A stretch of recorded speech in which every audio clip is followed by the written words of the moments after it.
السلام علیکم ورحمۃ اللہ وبرکاتہ۔ الحمدللہ رب العالمین والصلاة والسلام علی رسول الکریم، اما بعد۔ محترم ناظرین، آج کے ہمارے اس پروگرام کا عنوان ہے جوانی کی اہمیت۔ محترم ناظرین، انسان کی جو زندگی ہے وہ 3 مراحل سے گزرتی ہے: بچپنا، جوانی، بڑھاپا۔ اللہ رب العزت نے قرآن مجید کی ایک آیت کریمہ کے اندر انسانی زندگی کے انہی 3 مراحل کا تذکرہ کرتے ہوئے فرمایا: اللہ الذی خلقکم من ضعف ثم جعل من بعد ضعف قوة ثم جعل من بعد قوة ضعفا وشیبہ یخلق ما یشاء وهو العلیم القدیر۔ سورہ روم آیت نمبر 54۔ وہ اللہ تبارک و تعالیٰ ہی کی ذات ہے جس نے تمہیں کمزوری کی حالت میں پیدا کیا، یعنی جب تم پیدا ہوئے اتنے بے بس، لاچار اور اتنے کمزور تھے کہ اپنی بھوک و پیاس کا شکوہ نہیں کر سکتے تھے، تم اپنا کام خود نہیں کر سکتے تھے۔ اسی طرح فرمایا ثم جعل من بعد ضعف قوة، پھر زندگی کے اندر تمہارے ایک ایسا مرحلہ آیا کہ اس بچپنے کی کمزوری کے بعد اللہ تبارک و تعالیٰ نے تمہیں قوی بنایا، مضبوط بنایا، یعنی جوان بنایا۔ ثم جعل من بعد قوة ضعفا وشیبہ یخلق ما یشاء وهو العلیم القدیر۔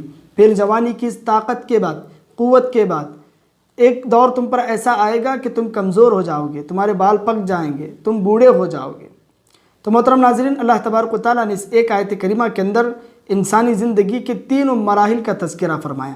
اب انسانی زندگی کے ان 3 مراحل، بچپنا، جوانی اور بڑھاپے میں جوانی کی بہت زیادہ اہمیت ہے، کیونکہ جوانی ایک ایسا مرحلہ ہے جس میں انسان عقلی اور جسمانی دونوں اعتبار سے قوی اور مضبوط ہوتا ہے۔ جوانی ہی کی حالت میں انسان کسی بھی کام کو کرنے کا عزم کر لے تو اسے پورا کر دیتا ہے۔ اسی لیے اللہ تبارک و تعالیٰ نے اور اللہ کے نبی صلی اللہ علیہ وسلم نے قرآن و حدیث کے اندر جوانی کی بہت زیادہ اہمیت اور فضیلت بیان فرمائی ہیں۔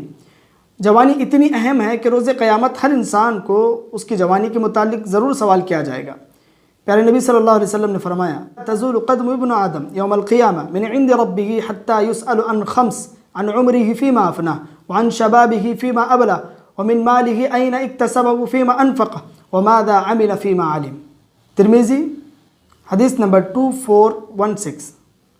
پیارے نبی صلی اللہ علیہ وسلم نے فرمایا کہ روز قیامت ہر ابن آدم سے 5 چیزوں کے متعلق ضرور سوال کیا جائے گا، اور جب تک جواب نہ دے وہ اپنے رب کے سامنے سے ہٹ نہیں سکتا۔ آپ نے فرمایا سب سے پہلا سوال اس سے ہوگا عن عمرہ فیما افنا، بندے بتا تو نے اپنی عمر کہاں گزاری۔ اور دوسرا سوال ہوگا وعن شبابہ فیما ابلہ، بندے بتا تو نے اپنی جوانی کہاں پر گزاری اور تو نے کتنا کمایا، کیسے کمایا اور کہاں پر خرچ کیا، اور جو علم تو نے دنیا میں حاصل کیا اس پر تو نے کتنا عمل کیا۔ محترم ناظرین، اگر آپ اس حدیث پر غور کریں گے تو جوانی کی اہمیت آپ کو پتہ چل جائے گی کہ اللہ تبارک و تعالیٰ اپنے ہر بندے سے 5 سوالات کرے گا۔ پہلا سوال ہوگا عن عمرہ فیما افنہ، دوسرا سوال ہوگا عن شبابہ فیما ابلہ۔ پہلا سوال پوری عمر کے متعلق ہے۔ اب آپ جانتے ہیں کہ عمر کے اندر جوانی بذات خود شامل ہے، اس کے باوجود اللہ تبارک و تعالیٰ بندوں سے جوانی کے متعلق الگ سے سوال کرے گا۔ ہر بندے کو اپنی عمر کے متعلق بھی جواب دینا ہے، اور اسی طرح عمر کے مراحل میں سے ایک جو جوانی ہے اس کے متعلق بھی جو ہے الگ سے جواب دینا ہے۔ تو اسی لیے ضرورت اس بات کی ہے کہ نوجوانوں کو چاہیے کہ اپنی جوانی کا صحیح استعمال کریں اور اللہ تبارک و تعالیٰ کی عبادت میں اس کو صرف کریں۔ اللہ تبارک و تعالیٰ سے دعا ہے کہ اللہ تبارک و تعالیٰ ہم تمام کو اللہ تبارک و تعالیٰ کی عطا کردہ نعمتوں کا صحیح استعمال کرنے کی توفیق عطا فرمائے۔ آمین وآخر دعوانا الحمدللہ رب العالمین، والسلام علیکم ورحمۃ اللہ وبرکاتہ۔